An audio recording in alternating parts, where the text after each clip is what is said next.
Intended to be a cornerstone of Russian military transport, the Tigr series of infantry mobility vehicles have been exported all over the world and have seen significant use in Russia's invasion of Ukraine, particularly in the first weeks of the war. Known by the Russian word for tiger, the first prototypes of the series were revealed in 2002 and entered serial production in 2004. In its basic form, the 4x4 Tigr is powered by a Cummins B200 520 diesel engine and can reach speeds of up to 140 km/h on roads.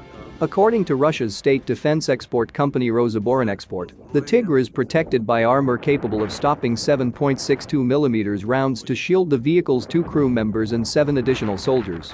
The Russian Armed Forces and Rosgvardia are the main operators of the Tigr in Russia. Russia's military has also received a modernized variant of the Tigr, known as the Tigr-M. This version of the vehicle includes upgrades to the Tigr's armor as well as the capability to mount a variety of types of weapons, which in Russian service is usually a remote-controlled arbalete DM centered around 12.7mm cord or 7.62mm peak ATM machine guns.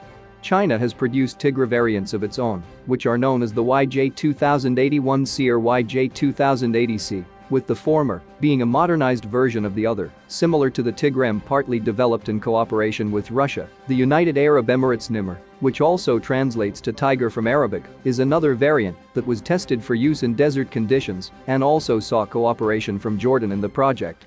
Belarus produces its own version of the Tigr as well, known as the Lis-PM, which is very similar to its parent class. Russia's military-industrial company, which is the designer of the vehicle, is keen to promote its international sales of the Tigr, which has been exported to a variety of countries in Africa and Asia. NATO member Slovakia even received Tigrs of its own, which the Slovakian company Corvus Slovakia subsequently received the right to produce under license. Prior to its invasion of Ukraine, Russian Tigrs saw service in Syria, where they were involved in confrontations with US troops, as well as in Russia's 2014 seizure of Crimea. Russia's employment of the Tigr in the early stages of the invasion of Ukraine was emblematic of its wider invasion strategy.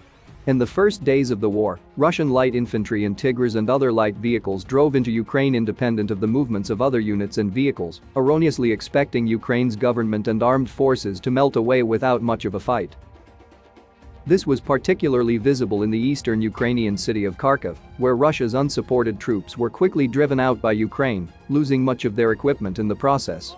Russian Tigrs have seen heavy losses thus far in Russia's invasion, with 83 Tigr-Ms and 6 Tigrs lost or captured to date according to the open-source intelligence blog Oryx. Regardless of its losses in Ukraine, Russia's Tigrs will likely remain in service for the foreseeable future, both in the inventories of the system's Russian users and those abroad.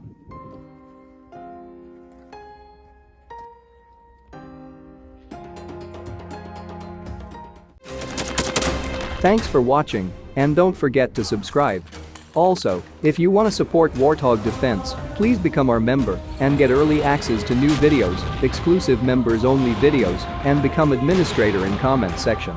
The membership link is in the description. Rescues every day. We had a guy last week at 6 rescues in 6 days. He's doing the job every day.